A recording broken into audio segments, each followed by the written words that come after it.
उनको नमन करते हुए मैं आप सभी का आदिवासी एकता परिषद के महासचिव होने के नाते मैं आपका इस कार्यक्रम में अभिनंदन भी करता हूं। और जो मध्य प्रदेश में जितने भी जन संगठन है, चाहे आदिवासी एकता परिषद हो, जयेश हो, छात्र संगठन हो, आदिवासी परिवार हो और मुक्ति संगठन हो, ऐसे कई जन संगठन मध्य प्रदेश में लगातार जल जंगल जमीन की लड़ाई लड़ रहा है। मैं 2025 का प्रतिवेदन पेश करना चाहूंगा, क्योंकि हमारे क्षेत्र में जो जल जंगल जमीन है, जो वन है, उनको किस तरीके से अधिग्रहण करके हमारे समाज को शोषित, पीड़ित और हटाया जा रहा, उनको बेघर किया जा रहा है। तो उसी क्रम में मैं झाबुआ जिले के तमाम जितने भी ब्लॉक है, उन ब्लॉकों में आज की तारीख में जो खनिज का मामला है वो बहुत ज्यादा चल रहा है। हर जगह जगह मैग्नीज की कई खदानें खुल रही, कई अयस्क की है, कई मिनरल्स की है। ऐसी कई खदानें जो है उनका लीज हो गया है, अलर्ट हो चुकी है।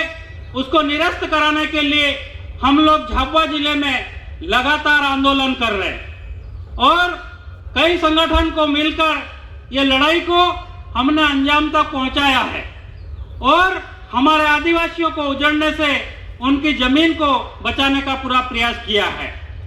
इसके साथ में हमारे अलीराजपुर जिले में यहाँ पर भी माइनिंग और जो वन विभाग के द्वारा जो प्रोजेक्ट लाया जा रहा है, वो नर्मदा किनारे के पास में जितने भी 5 किलोमीटर के दायरे में हमारे समाज को उजाड़ना चाहता है, क्योंकि उस क्षेत्र में हमारे लोग बरसों से, बाप दादा की पीढ़ी से रहते हुए वहां पे अपना जीवन यापन करते आए हैं।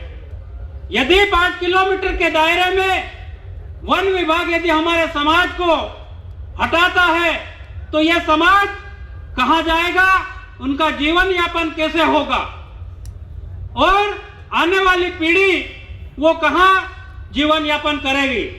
इसको लेकर भी हमारे जन संगठन अलीराजपुर में लगातार आंदोलन कर रहे हैं।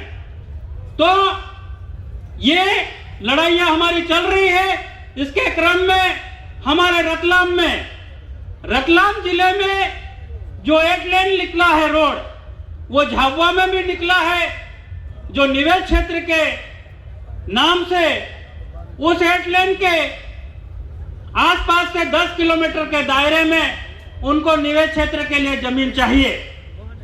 उन्होंने, भारत सरकार ने नोटिस दिया कि 8 लेन के आसपास हम लोग 10 किलोमीटर के दायरे में निवेश के लिए ये प्रोजेक्ट लाए हैं और आपको ये जमीन खाली करना है।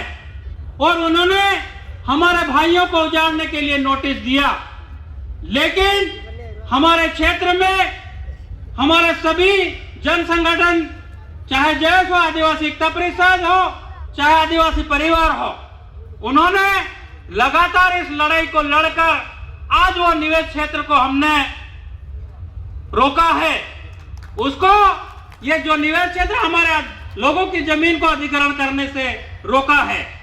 तो ये ऐसे आंदोलन हमारे चल रहे हैं मध्य प्रदेश में।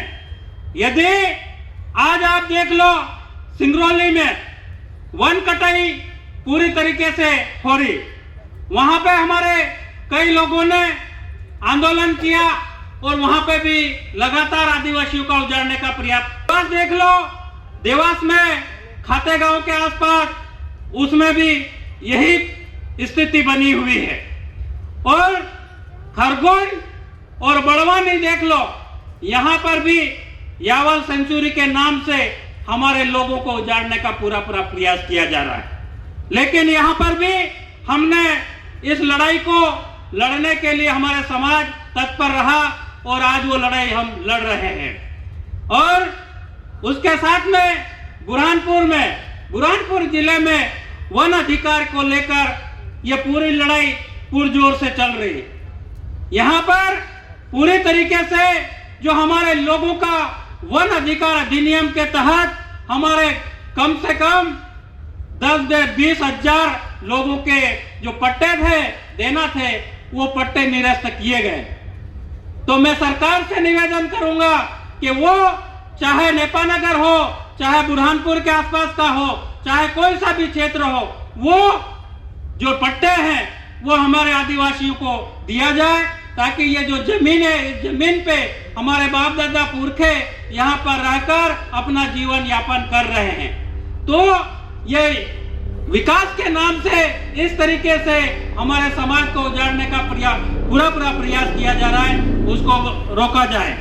और हमारे यहाँ पर जन संगठन में चाहे छात्र संगठन हो, चाहे जेएस हो, आज हर समाज की, आदिवासी समाज की लड़ाई लड़ने के लिए पूरा प्रयास कर रहा है।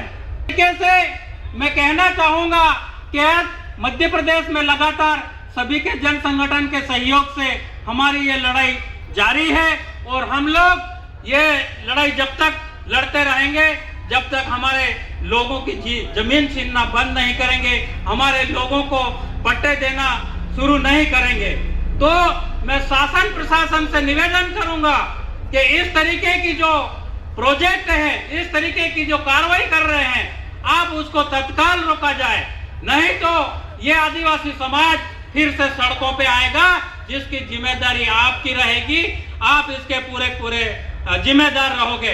तो मैं फिर से यही कहूंगा कि आज जो जल जंगल जमीन की लड़ाई है उसको लड़ते रहें और हमारे संवैधानिक हक अधिकार की लड़ाई लड़ते रहें, उसको कम ना होने दें और जो जितने भी संगठन है उसमें बंटने का प्रयास ना करें। हम एक होके हमारे समाज को अपने अधिकार कैसे दिला सकते हैं, उसके लिए लड़ाई लड़ें। मैं यही कहूंगा, फिर से आह्वान करूंगा कि इसके लिए लड़ाई के लिए आप तत्पर रहें। इसी के साथ में मैं आपको जोहार, जिंदाबाद, जय आदिवासी।